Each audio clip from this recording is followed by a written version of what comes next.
काशी हिंदू विश्वविद्यालय रानी शास्त्र अर्थशास्त्र विभाग से दूसरे ऊर्जा सम्मेलन की कवरेज के लिए प्रतिनिधियों का स्वागत करते हुए बेहद खुशी हो रही है। अक्षय ऊर्जा और सतत विकास के क्षेत्र से ऊर्जा सम्मेलन बीएच की प्रमुख घटनाओं में से एक है।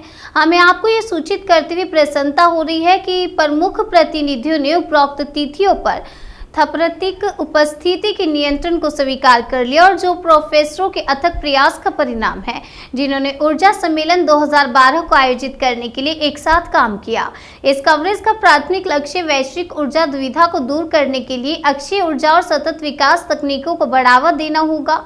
वर्तमान वैश्विक ऊर्जा संकट और वर्तमान बाजार की स्थिति के आलोक में हमें आपको ये बताते हुए भी खुशी हो रही है कि 2017 में अर्थशास्त्र विभाग ने छात्रों को ऊर्जा उद्योग में अकादमिक शोध प्रबंधकीय परामर्श क्षेत्र की नौकरियों के लिए तैयार करने के लक्ष्य के साथ अर्थशास्त्र पाठ्यक्रम में एक नया एमए शुरू किया और यह पाठ्यक्रम उन छात्रों के लिए बनाया गया है जो ऊर्जा उद्योग और दुनिया की अर्थव्यवस्था के बीच संबंधी के बारे में जानना चाहते हैं। इस पाठ्यक्रम में आर्थिक, तकनीकी और राजनीतिक पक्ष शामिल हैं जो वैश्विक ऊर्जा उद्योग के साथ साथ नियामक तंत्र और नीतिगत ढांचे का निर्माण करती है। मैं प्रोफेसर निधि शर्मा हूँ। मैं डिपार्टमेंट ऑफ इकोनॉमिक्स में प्रोफेसर हूँ और एनर्जी इकोनॉमिक्स का जो कोर्स है, इसका जो मेरे पास कोऑर्डिनेटरशिप थी वो मेरे पास 2020 नवंबर से मैंने इसकी कोऑर्डिनेटरशिप संभाली है।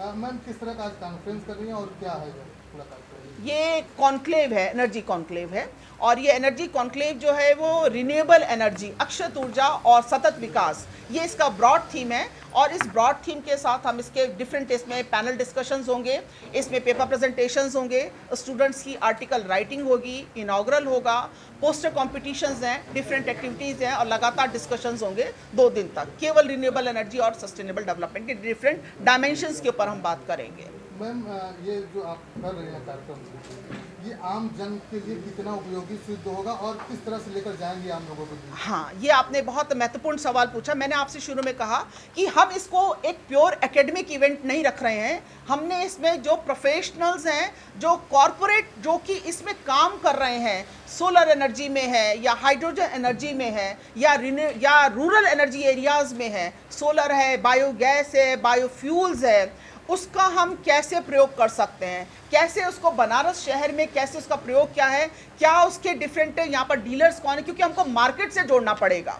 हमको केवल जानकारी हो गई उससे वो पर्याप्त नहीं है। सवाल यह है कि उससे संबंधित उपकरण कहाँ मिलेंगे, उनका हम प्रयोग कैसे करेंगे, उनका प्रयोग करने से हमारे बिजली के जो बिल है उसमें कितनी कटौती होगी, और जो अननेसेसरी हम बहुत ज़्यादा बिजली का अपव्यय करते रहते हैं या एनर्जी रिसोर्सेज का अपव्यय करते रहते हैं, तो वो हमारा एक पूरा एक बिहेवियर कैसे चेंज हो, हम सब इसके बारे में बात करेंगे। और जब हमारे बच्चे इसके बारे में जानकारी प्राप्त कर लेंगे तो मुझे लगता है कि आने वाले समय में हम शायद इसके ऊपर छोटी छोटी वर्कशॉप्स करेंगे, जहां पर कि हम सोसाइटी के डिफरेंट लोगों को बुलाएं और एक एक्सरसाइज करें कि कम से कम उनका बिहेवियर पैटर्न बदले, कि जो हम प्लास्टिक के पीछे पड़े हुए हैं उसकी बजाय यदि हम जो हैं हमारे बायोडिग्रेडेबल जो हमारे, चाहे वो घड़ा है चाहे वो कुल्हड़ है, इसको हम इस्तेमाल करें। चूँकि ये क्लियर है कि जो फॉसिल फ्यूल्स है इतना नुकसान है कि क्लाइमेट को नुकसान कर रहा है, एनवायरनमेंट को नुकसान कर रहा है, तो हमको अपनी जड़ों की ओर लौटना ही पड़ेगा।